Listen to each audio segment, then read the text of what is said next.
Good afternoon and a very happy new year to everybody. मैं आशा करती हूँ कि 2021 का साल हम सब के लिए अच्छी सेहत, खुशियाँ और हमारी ज़िंदगियों में शांति लाए। और 2020 जो कि बहुत ही एक स्ट्रेंज साल रहा सारी दुनिया के लिए, हम सब इसे याद रखेंगे एंड आई एम श्योर कि 2021 उससे बेहतर हो और हम सब की इच्छाएं पूरी हों, हम सब अच्छे सेहतमंद रहें।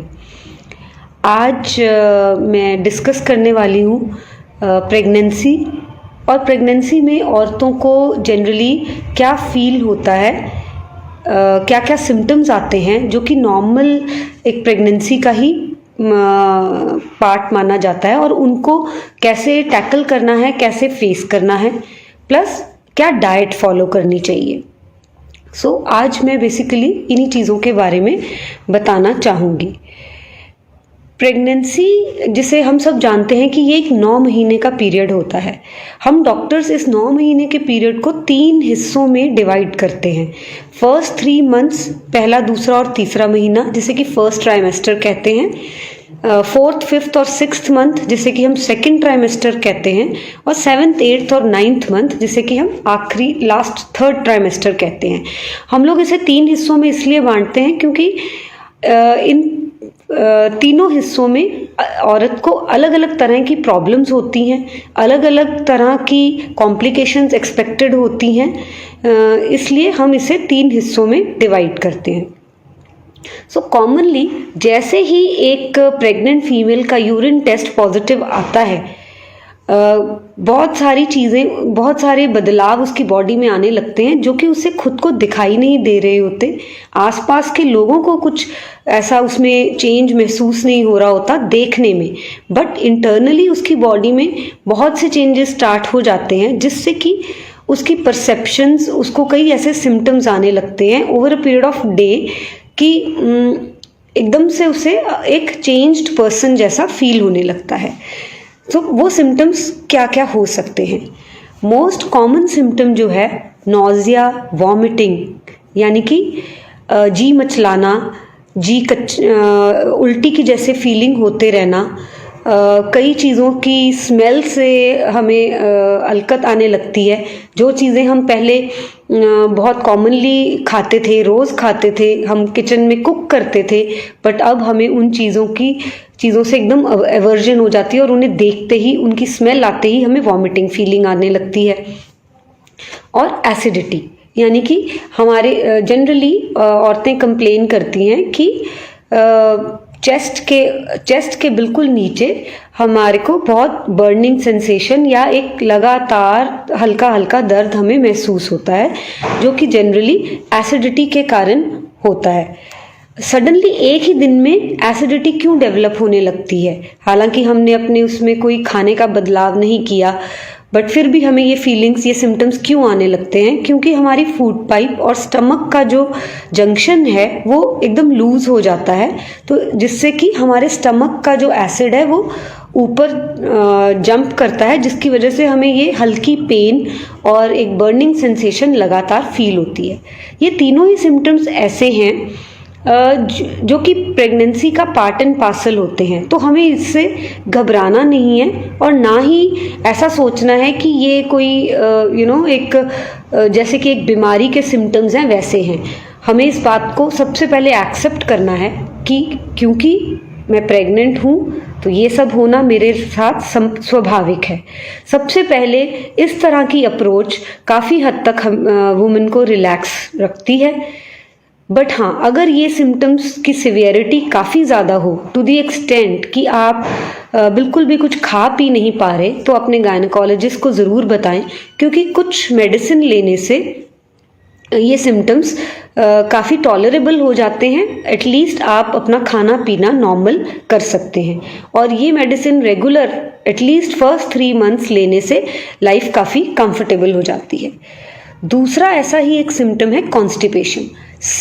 कुछ औरतों को प्रेगनेंसी होते ही कॉन्स्टिपेशन की प्रॉब्लम परेशान करने लगती है, जैसे यानी कि उसे रोज़ उनका पेट साफ नहीं होता, या जो स्टूल है वो बहुत सख्त आती है, या रोज़ वो अपना पेट भी क्लियर नहीं कर पाते। सो इससे भी परेशान नहीं होना हमें, जैसे कि मैंने कहा, हर सिम्टम को सबसे पहले एक्सेप्ट करना है कि ये एक, क्योंकि मैं प्रेग्नेंट हूँ इसलिए मेरे साथ हो रहा है। और कॉन्स्टिपेशन भी हम लैक्सेटिव्स या सिरप या इसबगोल का बुरादा लेने से, रेगुलरली भी हम इसे ले सकते हैं, हर रोज़ भी इस तरह की दवाई लेने से कोई नुकसान नहीं है। डिपेंडिंग ऑन आपकी बॉडी की नीड क्या है, आपको क्या रोज़ लेना पड़ रहा है या आपको 2-3 दिन में एक बार लेना पड़ रहा है, तो लैक्सेटिव की यूजेज हम अपनी ज़रूरत के हिसाब से कर सकते हैं। और कई फीमेल्स को तो थ्रू आउट प्रेगनेंसी कॉन्स्टिपेशन परेशान करती है, तो थ्रू आउट प्रेगनेंसी भी हम इस तरह की कॉन्स्टिपेशन के लिए दवाइयाँ ले सकते हैं, जिससे कि कोई हार्म नहीं होता। तीसरा सिम्टम है डिजीनेस। डिजीनेस मतलब चक्कर जैसा महसूस होना, घबराहट होना, सफोकेशन महसूस होना। सो ये सब भी कुछ फीमेल्स को प्रेगनेंसी में होता है, ये स्वाभाविक है। तो जैसे मैंने कहा, माइल्डर मेडिसिन्स जो कि गायनेकोलॉजिस्ट आपको प्रिस्क्राइब कर देंगी, जो कि प्रेगनेंसी में बिल्कुल सेफ होती हैं, वो आप ले सकते हैं। और 70 to 80% इन दवाइयों से इन सब सिम्टम्स में आराम आ जाता है। और ये उम्मीद भी रखनी चाहिए कि जैसे जैसे प्रेगनेंसी का समय बीतता जाएगा, यानी कि हम फर्स्ट ट्राइमेस्टर से सेकंड ट्राइमेस्टर में जाएंगे, तो ये सिम्टम्स अपने आप भी थोड़ा कम हो जाते हैं। बट कई फीमेल्स को थ्रू आउट प्रेगनेंसी भी रहते हैं। सो एक मैं टिप ज़रूर देना चाहूँगी कि हमारी आदत होती है कि हर फीमेल अपना प्रेगनेंसी का एक्सपीरियंस दूसरों से शेयर करती है। जैसे कि आमतौर पे कहा जाता है कि कोई फ्रेंड आपको बोले कि मेरे साथ तो ऐसा नहीं हुआ था, या मेरे साथ तो ऐसा हुआ था, तेरे साथ ऐसा नहीं हो रहा, या मेरे साथ तो ऐसा नहीं हुआ था, तेरे साथ ऐसा क्यों हो रहा है। सो इस बात को हमेशा याद रखें कि हर प्रेगनेंसी एक अलग सिनेरियो है। एक ही फीमेल की भी अलग अलग प्रेगनेंसी में उसे अलग अलग सिम्टम्स आ सकते हैं। इसलिए प्लीज़ अपनी प्रेगनेंसी को अपनी ही दूसरी प्रेगनेंसी या फिर किसी और की प्रेगनेंसी के साथ कंपेयर ना करें। इसीलिए इस वीडियो के माध्यम से मैं आपको ये सारे सिम्टम्स बता रही हूँ, क्योंकि ये सिम्टम्स आना स्वाभाविक है और कई लोगों को नहीं भी आते। ये एक नेचुरल चीज़ है और pregnancy to pregnancy, female to female vary करता है। अगर इन सिम्टम्स की सिवियरिटी काफ़ी ज़्यादा है तो आप अपने गायनेकोलॉजिस्ट से कंसल्ट करें, वो आपको कुछ मेडिकेशन देंगी जिससे आपको आराम मिलेगा, और आपको डाइटरी टिप्स भी ऐसे देंगी जिससे कि आप थोड़ा कंफर्टेबल हो जाओगे। उसके बाद डाइटरी टिप्स में जैसे मैं बताना चाहूँगी कि ऑयली, फ्राइड, स्पाइसी फूड की कंजम्पशन आप कम रखें, क्योंकि ये सब चाहे हमें स्वाद में बहुत भाएंगे प्रेगनेंसी में, बट हमारी एसिडिटी को एग्रेवेट करेंगे, हमें और ज़्यादा वॉमिट आने की टेंडेंसी बढ़ेगी। इसलिए हमें ज़्यादा से ज़्यादा स्टीम्ड और वेरी वेरी ब्लैंड फूड खाना चाहिए। फ्रूट्स और वेजिटेबल्स पे ज़्यादा स्ट्रेस देना चाहिए। कच्ची सब्जियां, कच्चा फ्रूट हमें ज़्यादा खाना चाहिए। और जो भी आपका मन करे, अपने मन के हिसाब से हमें अपनी डाइट लेनी चाहिए। जिन चीज़ों से हमें एवर्जन है, जैसे कई फीमेल्स हमें कहती हैं कि दूध हमसे पिया नहीं जाता प्रेगनेंसी में, तो कोई बात नहीं, इसमें फैमिली को एक प्रेग्नेंट फीमेल को प्रेशराइज नहीं करना चाहिए कि दूध नहीं पी रही तो उसका कोई बहुत बड़ा नुकसान हो जाएगा। इंस्टेड फैमिली मेंबर्स को कंपैशनेट होकर सोचना है कि ठीक है, वो उसका मन नहीं कर रहा, उसको वॉमिटिंग आती है, दूध की स्मेल से वॉमिटिंग आती है, तो ये एक नेचुरल फीलिंग है जो किसी को हो सकती है। मदर इन लॉ को या मदर को ऐसे कंपेयर नहीं करना चाहिए कि हमें तो कभी ऐसा नहीं हुआ, इसको क्यों होता है। जैसे कि मैंने कहा, हर फीमेल, हर प्रेगनेंसी अलग होती है। सो अब हम क्या कर सकते हैं? फैमिली मेंबर्स को और फीमेल को खुद को ये चाहिए कि मिल्क को एज सच कंज्यूम करने की बजाय हम मिल्क प्रोडक्ट्स ले सकते हैं। जैसे अगर हमें दही अच्छा लगता है तो हम दही की मात्रा ज़्यादा ले सकते हैं। दूध को पनीर के फॉर्म में कंज्यूम कर सकते हैं। दूध को घर में बनाकर आइसक्रीम के फॉर्म में कंज्यूम कर सकते हैं अगर आइसक्रीम खाना उसे ज़्यादा अच्छा लगता है। मिल्क शेक के फॉर्म में हम ले सकते हैं, बनाना शेक, मैंगो शेक। इस तरह से मिल्क दूध को हम फोर्स ना करें कि वो उसी फॉर्म में ले जैसे कि वो पहले लेती थी, या जैसे कि हम एक्सपेक्ट करते हैं कि दूध में घी डाल के पीना ज़रूरी है या व्हाटएवर। तो इसलिए प्रेग्नेंट फीमेल के टेस्ट के हिसाब से हम उसको वो चीज़ें दे सकते हैं जिससे कि वो उसके अंदर भी जाएं, उसे उनका न्यूट्रिशन भी मिले और उसको परेशानी भी ना हो। क्योंकि बार बार जब एक प्रेग्नेंट फीमेल ये सुनती है कि ये अब ये नहीं खाती, ये नहीं खाती, तो कहीं ना कहीं वो मेंटली भी क्योंकि बहुत वल्नरेबल होती है तो वो उससे ऐसी बातें उसे परेशान कर देती हैं। और दूसरा कुछ सिम्टम है बैक एक। बहुत कॉमनली फीमेल्स कंप्लेन करती हैं कि प्रेगनेंसी में उन्हें बैक एक होता है। ये बैक एक प्रेगनेंसी की वजह से नहीं है। नॉट दैट कि आप प्रेग्नेंट हो गए हो तो आपकी बॉडी में कुछ ऐसा हो गया है कि जिससे कि सडनली बैक एक होने लगेगा, या ये बैक एक आपकी प्रेगनेंसी को कोई हार्म करेगा। बैक एक प्रेगनेंसी में इसलिए होते हैं क्योंकि आप अपना पोस्चर ठीक नहीं रखते। बहुत सारे क्वेश्चंस आ रहे हैं मेरे पास, बट मैं उनको मैं थोड़ा सा और डिस्कस करके आप सबके क्वेश्चंस जरूर आंसर करूंगी। मैं ये कह रही थी कि बैक एक्स हमारी प्रेगनेंसी की वजह से नहीं होते, बट हमारे रॉन्ग पोस्चर की वजह से होते हैं। प्रेगनेंसी में इसका इन रॉन्ग पोस्चर का असर ज़्यादा होता है, जो कि बैक एक के फॉर्म में हमें फील होता है, क्योंकि हमारे जॉइंट्स, लिगामेंट्स सब बहुत सॉफ्ट हो गए होते हैं। इसलिए हम किस पोस्चर में बैठते हैं, किस पोस्चर में सोते हैं, किस पोस्चर में झुक के नीचे से चीज़ें उठाते हैं, ये सब मैटर करता है। इसलिए अपने पोस्चर का खास ख्याल रखें। बैठते टाइम अपनी बैक को बिल्कुल स्ट्रेट रखें। थर्ड ट्राइमेस्टर में स्पेशली लेग्स को बिल्कुल वाइड करके बैठें, ताकि जो बेबी का और पूरे आपके यूट्रस का जो वेट है वो आपकी बैक में ट्रांसमिट ना हो, बल्कि सेंटर ऑफ ग्रेविटी आपके दोनों लेग्स के बीच में रहे, जिससे कि आपकी बैक मसल्स रिलैक्स्ड रहेंगी। थोड़ी स्ट्रेचिंग एक्सरसाइजेस और योगा आप अपनी डेली रूटीन में इनकॉर्पोरेट कीजिए, जिससे कि आपके मसल्स स्ट्रेच हों और मसल्स स्ट्रॉन्ग हों और ये बैक एक्स जैसी प्रॉब्लम्स कम आएं। और जो एक कॉमन सिम्टम है वो है लेग क्रैम्प्स। बहुत कॉमनली पेशेंट्स ये कंप्लेन करते हैं कि उनके आंटे पड़ जाते हैं, उनकी नाड़ें चढ़ जाती हैं, रात को उनको सोते टाइम ये प्रॉब्लम ज़्यादा होती है। ये जनरली मल्टीविटामिन्स की कमी के कारण होती है, क्योंकि प्रेगनेंसी में इसकी रिक्वायरमेंट बढ़ जाती है, जो कि हमारी डाइट से पूरी नहीं होती और कहीं ना कहीं हमारे शरीर में पहले से कमी होती है, जिसकी वजह से ये प्रॉब्लम होती है। इसके लिए आप अपने डॉक्टर को ज़रूर बताएं, जिससे कि वो पर्टिकुलर मल्टीविटामिन्स जैसे कि vitamin B12, vitamin E, C, लीवोकार्निटीन, इस तरह के सप्लीमेंट्स जो कि मसल्स और नर्व्स को स्ट्रॉन्ग करते हैं आपको देंगे, जिससे कि आपकी वो जो डेफिशिएंसीज हैं वो पूरी होंगी और लेग क्रैम्प्स भी कम हो जाएंगे। कई फीमेल्स कंप्लेन करती हैं कि उन्हें ब्रेस्ट में बहुत डिस्कम्फर्ट होता है। ब्रेस्ट का साइज प्रेगनेंसी में थोड़ा बढ़ जाता है। एक्सेस प्रोजेस्ट्रॉन की सेक्रीशन के कारण हमारी बॉडी में, क्योंकि प्रोजेस्ट्रॉन हार्मोन की मात्रा काफ़ी बढ़ जाती है, तो हमें ब्रेस्ट में एक भारीपन और एक कंजेशन फील होता है, और कई बार ब्रेस्ट को टच करने से पेन भी होता है।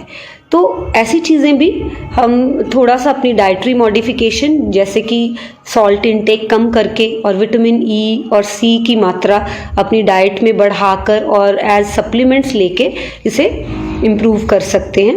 हमें अपनी ब्रेस्ट की हमें ये ध्यान देना होता है कि हमें कई फीमेल्स को अपने अंडरगारमेंट्स का साइज चेंज करना पड़ता है, अपने निपल्स की केयर करना कि वो क्रैक ना हो, ताकि उनमें फिर क्रैकिंग होने से पेन डेवलप हो जाती है। सो ब्रेस्ट के लिए ये ज़रूरी है कि हम कंफर्टेबल अंडरगारमेंट्स पहने, निपल्स की केयर करें, और अगर कोई पेन या हैवीनेस महसूस होती है तो डॉक्टर को बताएं। कुछ हद तक हैवी होना नॉर्मल है, उसके लिए हमें कोई चिंता करने की बात नहीं होती।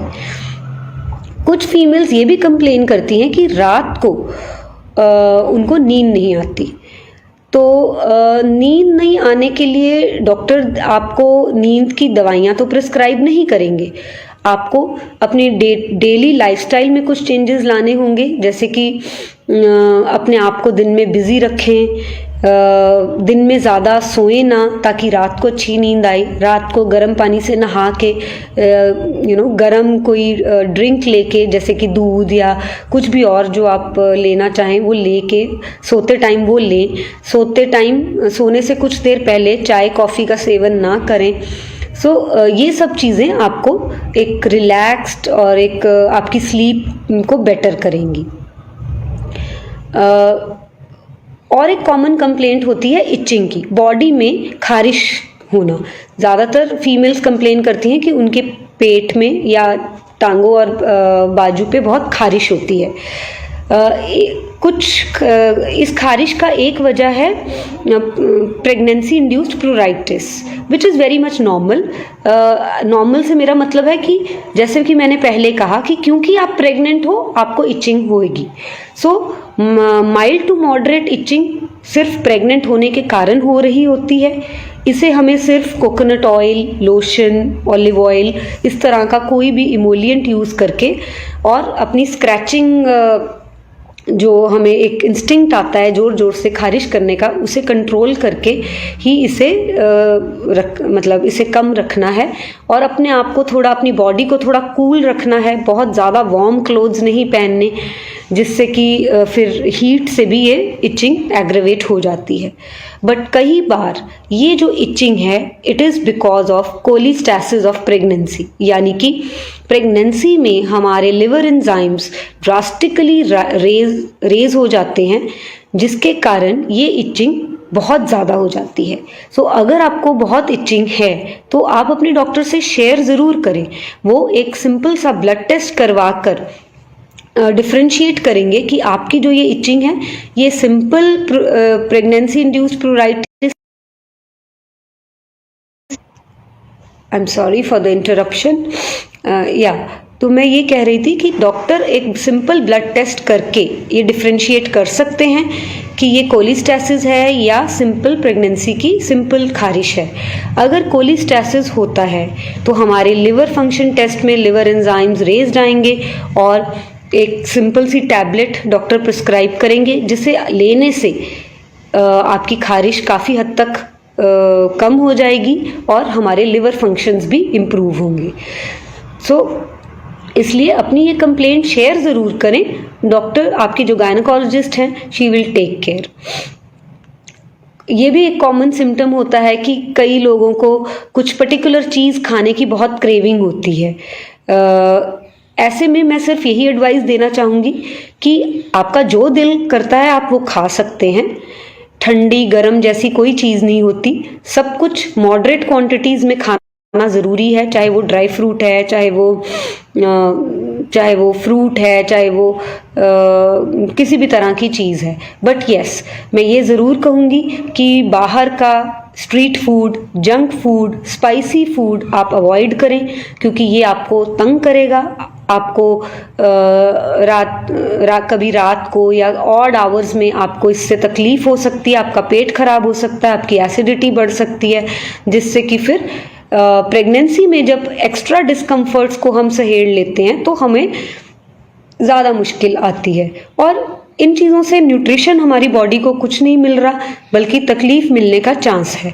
इसलिए इन चीज़ों को अवॉइड करें। जो भी खाने का मन करता है घर में हेल्दी तरीके से बना के उसे खाएं, वो ज़्यादा बेटर होगा रेदर देन बाज़ार से ऑर्डर करके हम स्ट्रीट फूड खाएं।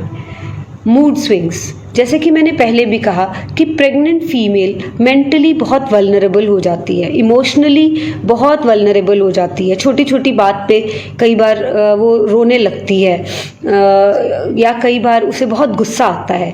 सो ये सब हार्मोन्स का प्ले होता है। हार्मोन्स के लेवल्स इतने फ्लक्चुएट कर रहे होते हैं प्रेगनेंसी में, प्लस बहुत सा स्ट्रेस होता है उसकी बॉडी पे, क्योंकि उसकी बॉडी में इतनी सारी चेंजेस आ रही होती हैं। तो इन सब वजह से फीमेल बहुत इमोशनली वल्नरेबल होती है।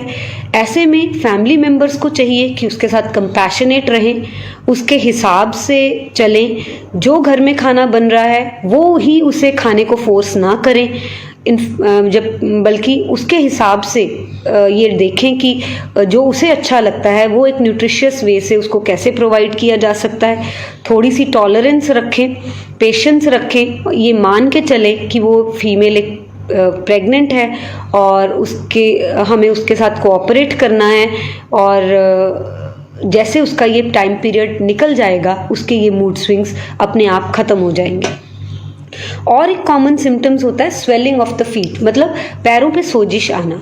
ये भी खारिश की तरह फिजियोलॉजिकल हो सकता है और पैथोलॉजिकल हो सकता है। यानी कि जस्ट बिकॉज हम प्रेग्नेंट हैं, कई बार हमारे पैरों में एक फिजियोलॉजिकल एडीमा डेवलप होने लगता है, क्योंकि हमारी जो वेन्स हैं, जो हमारी एब्डोमेन के लोअर हिस्से में जो वेन्स हैं उनमें ब्लड पूल होने लगता है, टांगों की वेन्स में ब्लड पूल होने लगता है, और डाउनवर्ड प्रेशर के कारण हमारे पैरों में सूजन आने लगती है। पर कई बार पैरों की सूजन जो है वो हाई बीपी और किसी कॉम्प्लिकेशन का अंदेशा भी हो सकता है। सो इसलिए पैरों की सूजन आप अपने डॉक्टर को बताएं। इनफैक्ट एवरी एंटीनेटल विजिट पे डॉक्टर आपके चेक करेंगे कि आपके पैर सूज तो नहीं रहे। और इन दोनों चीज़ों को हम डिफ्रेंशिएट कैसे कर पाते हैं, हम अगर पैरों को रेस्ट देकर या पैरों को अपलिफ्ट करके ये सोजिश कम हो रही है तो 90% चांस है कि ये फिजियोलॉजिकल एडीमा है, बीपी या किसी कॉम्प्लिकेशन का हिंट नहीं है। पर हाँ, अगर रेस्ट करने पे भी ये स्वेलिंग ठीक नहीं हो रही तो आपको अपनी बीपी मॉनिटरिंग ज़्यादा फ्रीक्वेंट करनी चाहिए और अपने कुछ टेस्ट करवाने चाहिए, जिससे कि ये पता चल सके कि क्या आपके बॉडी में बीपी तो नहीं बढ़ रहा, जिसका स्वेलिंग जिसका एक सिम्टम है। मुझे किसी ने क्वेश्चन पूछा है, ma'am can we do pregnancy test before 4 weeks? Pregnancy test आपको तभी करना है जब आप अपना पीरियड मिस करते हैं। यानी कि अगर आपकी पीरियड डेट 10th है, 10th ऑफ दिसंबर है, तो आप 10th जनवरी से पहले प्रेगनेंसी टेस्ट ना करें, क्योंकि आप कुछ भी बदल नहीं सकते। बट हाँ, 10th दिसंबर से 10th जनवरी अगर क्रॉस हो जाती है तो आप 11th को भी प्रेगनेंसी टेस्ट कर सकते हैं। डेट से पहले ही डेट क्रॉस होने से पहले ही हम टेस्ट करने की कोशिश करेंगे तो हम ज़रूरी नहीं है किसी कंक्लूजन पर पहुंच सके। इसलिए हमें प्रेगनेंसी टेस्ट तभी करना है जब हमारी लास्ट पीरियड डेट क्रॉस होती है। एक किसी ने पूछा है, ma'am can I conceive if I am having cyst in the ovary? I don't know what kind of cysts you have, but per se cysts as such do not hinder in pregnancy, but I think you are talking about polycystic ovaries. Polycystic ovaries एक totally different topic है। अगर मैं आपको उसके बारे में educate करूंगी तो हम बहुत अलग डायरेक्शन में डिस्कशन चली जाएगी। But yes, polycystic ovarian disease के जो पेशेंट्स हैं उनमें प्रेगनेंसी होने में थोड़ी दिक्कत हो सकती है, बट वो सिस्ट के कारण नहीं है। The culprit is not the cyst, it is a different hormonal problem जो कि प्रेगनेंसी ना होने का कारण या प्रेगनेंसी में दिक्कत होने का कारण होती है। So please don't mix up the word cyst and polycystic ovarian disease. मैंने इस पे एक वीडियो भी YouTube पे डाला है, आप उसे देख सकते हैं तो आपको उसके बारे में काफ़ी नॉलेज मिल जाएगी। So now we come back to our discussion of what should be the diet in the pregnancy. या डाइट, जैसे कि मैं पहले भी बोला है इस वीडियो में कि डाइट, अगर एक पेशेंट, एक फीमेल प्रेग्नेंट हो गई है तो उसका मतलब ये नहीं है कि उसे 2 लोगों का खाना खाना है। प्लीज़ ऐसा बिल्कुल नहीं है कि उसे क्वांटिटी में अब 2 लोगों का खाना खाना है। पहले अगर वो 2 चपाती खाती थी तो अब उसे 5 चपाती खानी चाहिए क्योंकि उसके अंदर एक बच्चा ग्रो कर रहा है। नहीं, ऐसा बिल्कुल भी नहीं है। हाँ, ये ज़रूर हमें ध्यान देना है कि एक प्रेग्नेंट फीमेल की डाइट बहुत बैलेंस्ड होनी चाहिए। बैलेंस से मेरा मतलब है कि उसकी डाइट में, उसकी हर रोज़ के खाने में सब कुछ सारी तरह के जो पौष्टिक तत्व होते हैं वो होने चाहिए, जैसे कि carbohydrates, adequate amount of protein, adequate amount of fat, adequate amount of all the minerals and vitamins. अब कार्बोहाइड्रेट हमें मिलता है चपाती, चावल, आलू, इन सब चीज़ों से। अगर हम सिर्फ चपाती की मात्रा बढ़ाते जाएंगे तो कार्बोहाइड्रेट की मात्रा तो बढ़ती जाएगी, बट साथ में अगर हम दूसरी चीज़ें कम खाएंगे तो हम दूसरे न्यूट्रिएंट्स से डेफिशिएंट रह जाएंगे। इसलिए प्रेगनेंसी में हमें ये ध्यान रखना है कि सभी न्यूट्रिएंट्स रिक्वायर्ड मात्रा में हो। प्रोटीन्स, वेजिटेरियंस के लिए प्रोटीन का सोर्स है दाल, पनीर, सोया, काले चने। तो ये सब चीज़ें हमारे दिन की एटलीस्ट एक मील में सब्सटेंशियल क्वांटिटी में होनी चाहिए कि एक गुड अमाउंट ऑफ प्रोटीन उसकी बॉडी में जाए। हम एक्स्ट्रा प्रोटीन पाउडर अपने डॉक्टर से प्रिस्क्राइब करवा सकते हैं और दूध में डाल के एक्स्ट्रा अमाउंट ऑफ प्रोटीन अपने आप को दें, क्योंकि बढ़ते हुए बच्चे के लिए उसकी बॉडी में न्यू सेल्स बन रहे हैं, तो इसलिए प्रोटीन की रिक्वायरमेंट बहुत बढ़ जाती है प्रेगनेंसी में। सो जो नॉनवेज खाते हैं या एग खाते हैं तो रोज़ का एक egg is a very good source of protein. कहने का मतलब ये है कि एक प्रेग्नेंट फीमेल को अपने खाने में दाल, पनीर, सोया, इस तरह की चीज़ें अपनी दोनों मील्स में लेनी चाहिए और सिर्फ चावल और चपाती ही ज़्यादा नहीं खानी चाहिए, बल्कि ये सब जो हमारे खाने में होती हैं, बट हर पर्सन इसे डिफरेंट क्वांटिटी में खाता है। कई लोग आधी कटोरी दाल के साथ 2 फुलके खा लेते हैं, तो ये अच्छा नहीं है। दाल की मात्रा भी हमारे खाने में या हमारी इनटेक में होना चाहिए। कच्चे फ्रूट्स, जो भी सीजनल फ्रूट्स, ये कॉमन सवाल होता है कि कौन से फ्रूट्स। देखिए, ऐसा कोई स्पेसिफिक फ्रूट नहीं है जो अलाउड है प्रेगनेंसी में और जो डिसअलाउड है। जो भी सीजनल फ्रूट अवेलेबल है उसे खाएं, चाहे वो अनार है, चाहे वो अमरूद है, ऑरेंज है, एप्पल है, बनाना है। All the fruits are rich in vitamins and minerals, और मल्टीपल तरह के जो भी आप उस सीज़न में अवेलेबल हैं, हर तरह का फ्रूट आप एक bowl of serving of fruit आपकी दिन की डाइट में ज़रूर होना चाहिए। ऐसे ही कच्ची सब्जियां जैसे गाजर, मूली, चुकंदर, खीरा, टमाटर, ये सब भी हमें एज सैलड अपने खाने के साथ ज़रूर खाना है। खाने के साथ नहीं तो हम एक स्नैक मील इन सब चीज़ों की ले सकते हैं। सिर्फ चपाती, चावल और घी, सिर्फ यही 3 चीज़ें नहीं हैं जो एक ताकत देती हैं। फ्रूट्स, वेजिटेबल्स, एग, दाल, ये सब चीज़ें भी, ड्राई फ्रूट, थोड़ा सा ड्राई फ्रूट भी रोज़ प्रेग्नेंट फीमेल को खाना चाहिए। कुछ लोग समझते हैं कि ये गर्म होता है, ऐसा कुछ नहीं है। हम 10 से 12 बादाम, 6 से 7 अखरोट रोज़ ज़रूर प्रेग्नेंट फीमेल को देने चाहिए। गरम सर्द जैसी कोई चीज़ नहीं होती।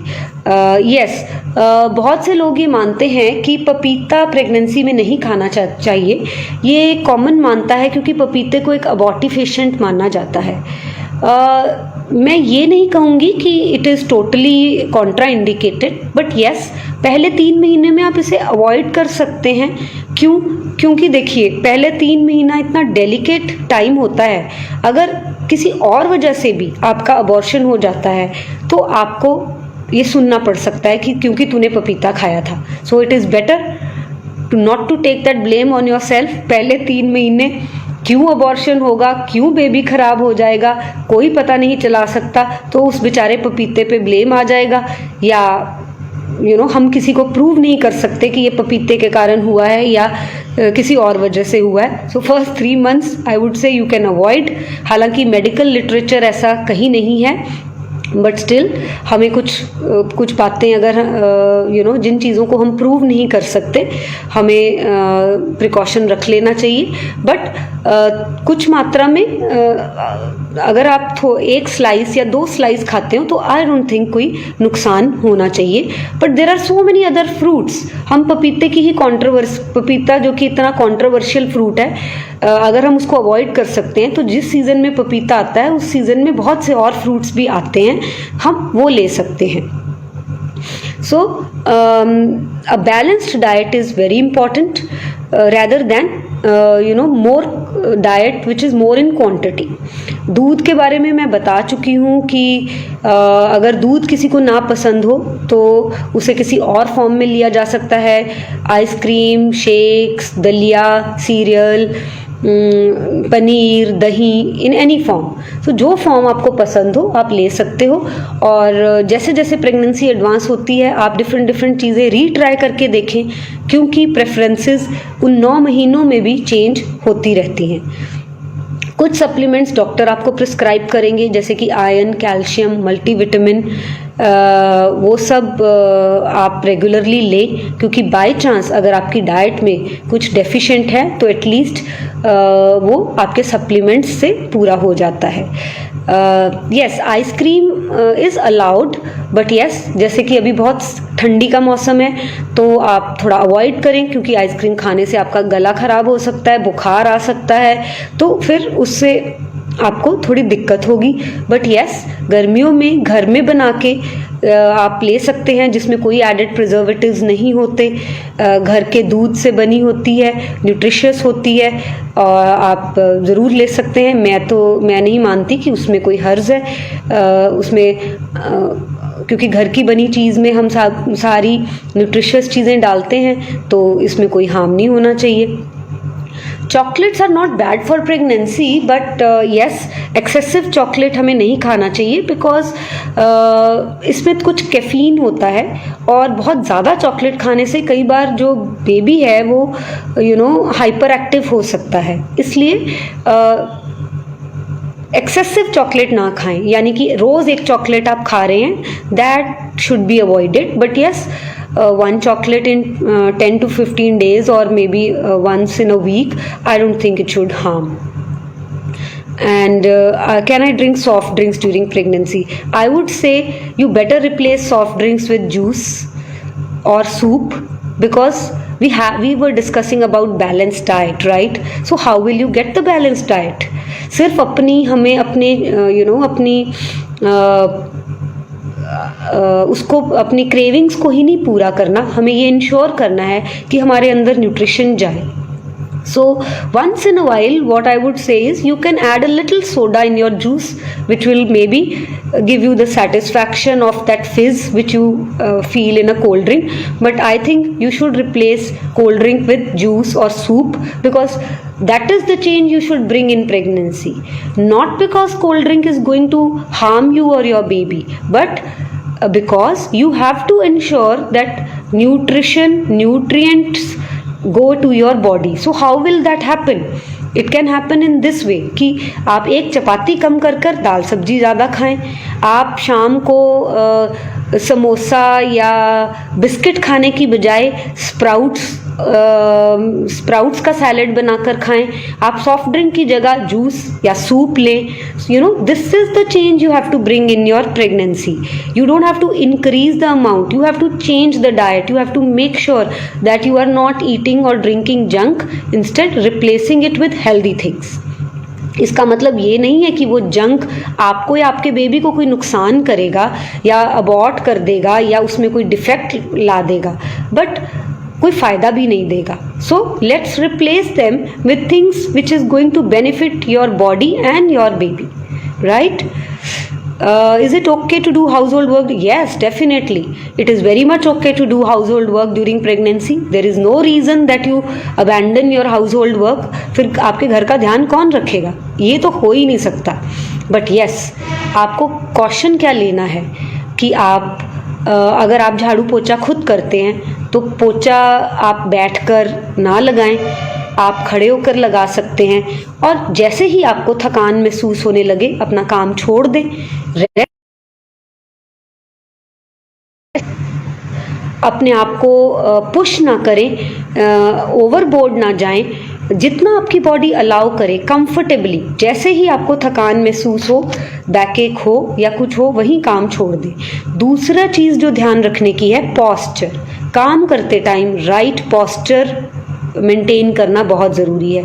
जैसे आप नीचे से कुछ अगर उठा रहे हैं तो सिर्फ बैक बेंड करने की बजाय पूरा नीचे बैठे और चीज़ को उठाएं। इससे आपकी बैक मसल्स ठीक रहेंगी और काम की वजह से जो बैक एक्स होती हैं वो नहीं होंगी। So correct posture and adequate rest along with household work. हम अपने काम को छोड़ना बिल्कुल नहीं है, क्योंकि काम करते रहने से बॉडी फिट रहती है। बस इतना ध्यान रखना है कि हम काम करते टाइम अपना पॉस्चर ठीक रखें और बीच में रेस्ट ज़रूर करें। No, mother's bending will not affect the baby. The baby is well protected in your uterus, in the womb. Baby को माँ के झुकने, बैठने, लेटने, साइड लेने, उल्टा लेटने से कोई भी फर्क नहीं पड़ता।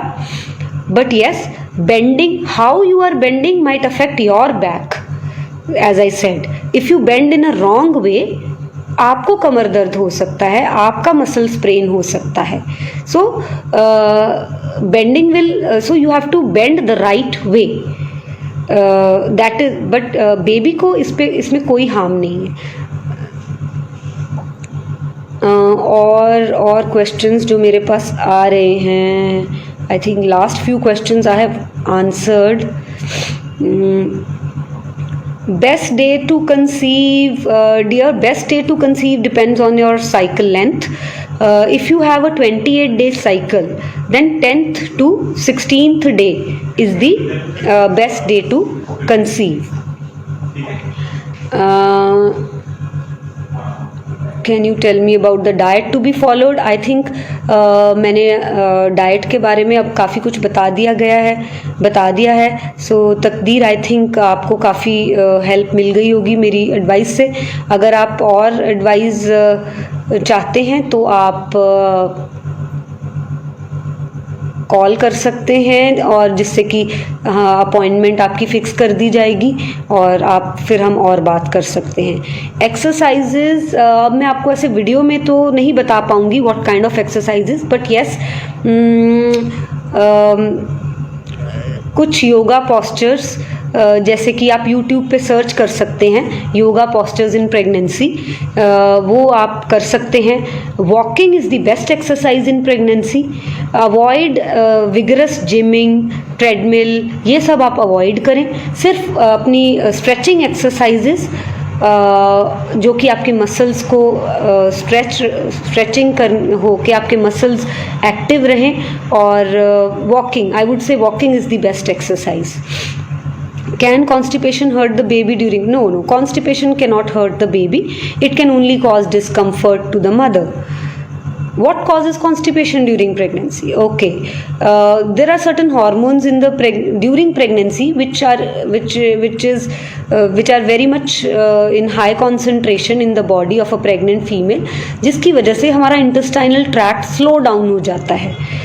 फूड की मोबिलिटी इंटेस्टाइन्स में स्लो डाउन हो जाती है, और जब वो एक्सट्रीम स्लो हो जाता है तो इट लीड्स टू कॉन्स्टिपेशन।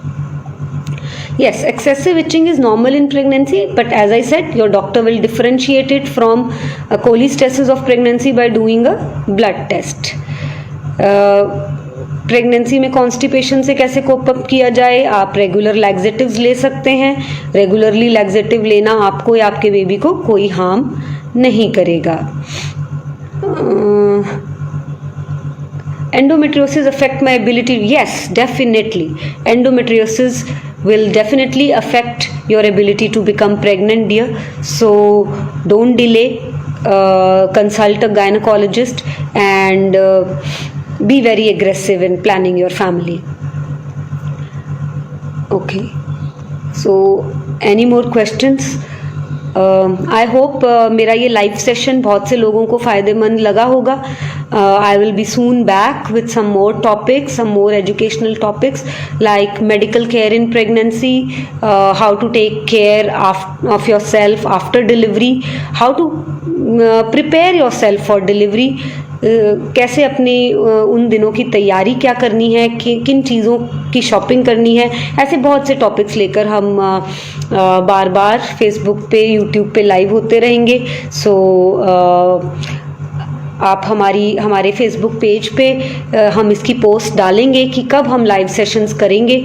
तो आप हमारे फेसबुक पेज को विज़िट करते रहें ताकि आपको इसे लाइक और शेयर करें, ताकि ज़्यादा से ज़्यादा लोगों को इसके बारे में पता चल सके और लोग मेरे लाइव सेशंस अटेंड कर सकें, जिससे कि घर बैठकर उन्हें अपनी बहुत सी वैल्यूएबल इन्फॉर्मेशन मिले और उनके डाउट्स भी हम दूर कर सकें.